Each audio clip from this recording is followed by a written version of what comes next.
بتائے ہیں انہوں نے یحییٰ افریدی صاحب کو ایک آئینہ دکھایا ہے کہ آپ کی عدلیہ کا کیا گھناؤنا کردار ہے، آپ کی عدلیہ کیا کر رہی ہے انسانی حقوق کی پامالیوں میں. یہ ساری چیزیں عمران خان نے لکھی وہ خط، اور آج اسلام آباد ہائی کورٹ کے ان 5 معزز ججز کا خط چیف جسٹس پاکستان کے نام لکھا گیا ہے. اور آج ہی آپ کو پتا ہے کل بھی اعظم نذیر تارڑ ملے تھے چیف جسٹس پاکستان جسٹس یحییٰ افریدی صاحب کو، اور آج بھی چیف جسٹس پاکستان یحییٰ افریدی صاحب سے نون لیگ اور پیپلز پارٹی کے نمائندے اور نون لیگ اور پیپلز پارٹی کے لیے جو لوگ عدالتوں کو مینیج کرتے ہیں، اعظم نذیر تارڑ ہوں، فاروق نائک اور یہ سارے وہ، اور منصور عثمان عوان جو part time attorney general Pakistan ہیں، فل ٹائم سیاستدان مگر جونیئر سیاستدان ہیں، وہ یہ ملے ہیں. اور ابھی تک جب میں یہ ویڈیو ریکارڈ کر رہا ہوں تو یحییٰ افریدی صاحب کی جانب سے کوئی تفصیلات نہیں بتائی گئی، کوئی اعلامیہ نہیں آیا، کوئی انہوں نے بتایا نہیں ہے کہ جناب یہ کس چکر میں جو ہے یہ ملاقات ہوئی ہے، کوئی اس کی تفصیلات نہیں آئی. اگر یہ کوئی آفیشیل کوئی معاملہ تھا تو پھر تو یحییٰ افریدی صاحب کو اس کی تفصیلات بتانی چاہیے تھی، اور بتانا چاہیے تھا یحییٰ افریدی صاحب کو کہ وہاں پر کیا بات ہوئی ہے. لیکن جب یحییٰ افریدی صاحب نہیں بتائیں گے تو پھر شکوک و شبہات جنم لیں گے، اور جب شکوک و شبہات جنم لیں گے تو اس سے جو پہلے ہی کریڈیبلٹی کوئی نہیں رہے گی چیف جسٹس پاکستان کی، اس کریڈیبلٹی کو مزید جو ہے وہ دھچکا لگے گا. اور دیکھیں قاضی فائز عیسیٰ، کیوں ہم آج ان کو جب یحییٰ افریدی صاحب کے ساتھ کمپیریزن کرتے ہیں تو ان کو ہم یحییٰ افریدی صاحب سے بہتر گردانتے ہیں، اس لیے کہ وہ کھل کے کام کرتے تھے، وہ ننگے ہو کے کرتے تھے، کہتے تھے کہ ہاں میں یہ کر رہا ہوں، ہاں میں کر رہا ہوں، جو میرا بگاڑ سکتے ہو بگاڑو، ہاں میں نے جاز الحسن سے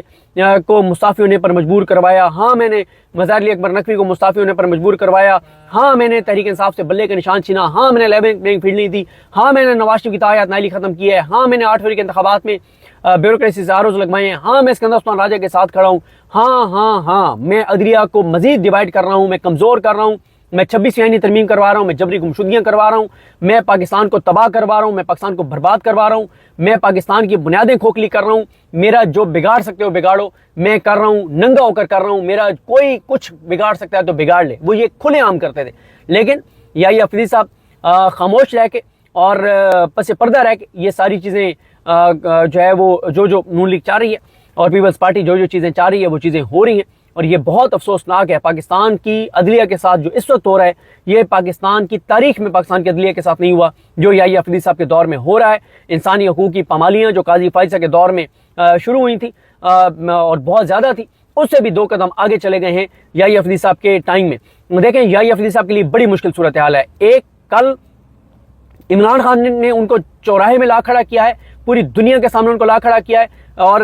یحییٰ افریدی صاحب نے جس طرح کے اقدامات کیے ہیں اور اسی کی وجہ سے پاکستان کا GSP+ سٹیٹس جو ہے وہ خطرے میں پڑ گیا ہے. کل ایک یورپی یونین کے نمائندے نے ان سے ملاقات بھی کی ہے، کیونکہ انہوں نے یہ 26 آئینی ترمیم کے تحت وہ آئے ہیں اور انہوں نے 26 آئینی ترمیم کے خلاف کیس نہیں لگایا، 26 آئینی ترمیم کو چلنے دیا ہے. اسی کی وجہ سے یہ جو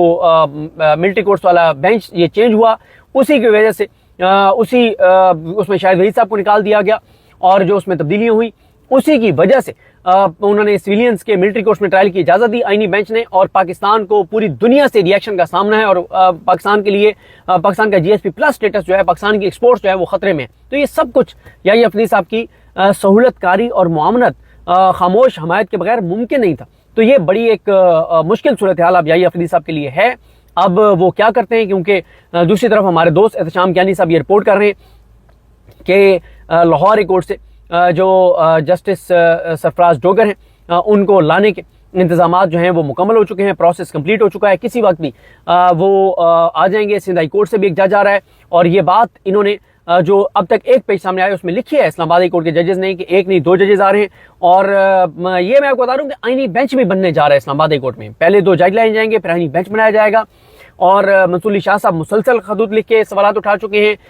اور آپ نے دیکھا کہ 2 سماعتوں کے اوپر اطہر من اللہ صاحب نے ایک سماعت کے اوپر اطہر من اللہ صاحب نے 6 ججز کے خط کا ذکر کیا کہ اگر 6 ججز کے خط کے اوپر کچھ کر لیا جاتا تو آج پاکستان کی عدلیہ کے ساتھ یہ نہ ہو رہا ہوتا جو اس وقت ہو رہا ہے. تو اب محسن اختر کیانی صاحب، طارق محمود جہانگیری صاحب، ارباب محمد طاہر صاحب نہیں ہے، سردار یاسر خان صاحب، بابر ستار صاحب اور سمن رفت امتیاز صاحبہ کے اس خط کا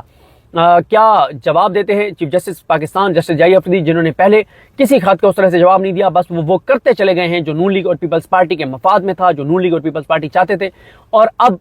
ظاہر ہے یہ کوئی اب ڈھکی چھپی بات نہیں ہے کہ کیوں نون لیگ نے یحییٰ افریدی صاحب کو چیف جسٹس پاکستان لگایا تھا. وہ آؤٹ آف ٹرن آئے تھے، ان کی باری بنتی نہیں تھی. 2 سینئر لائق قابل ترین ججز کو اگنور کر کے اور یحییٰ افریدی صاحب کو چیف جسٹس پاکستان بنایا گیا, اور نون لیگ اور پیپلز پارٹی اور اس نظام کو اس کے ثمرات حاصل ہو رہے ہیں. جب مکمل اس کا سامنے آئے گا متن آپ کو بتائیں گے. لیکن ایک بات ہے کہ اسلام آباد ہائی کورٹ کے ججز نے لڑنے کا فیصلہ کیا ہے. اب ایک نئی لڑائی کا آغاز ہوگا, اور اس بار لڑائی کا میدان ہوگا اسلام آباد ہائی کورٹ. اور اگر نیا چیف جسٹس اسلام آباد ہائی کورٹ آ بھی جاتا ہے لاہور سے, تو اس کے لیے چیزیں اتنی آسان نہیں ہوں گی. بہرحال جی دیکھتے ہیں چیزیں کیسے آگے بڑھتی ہیں. مجھے اپنی دعا میں یاد رکھیں. اللہ کریم ہم سب کا حامی ناصر ہو. اللہ حافظ.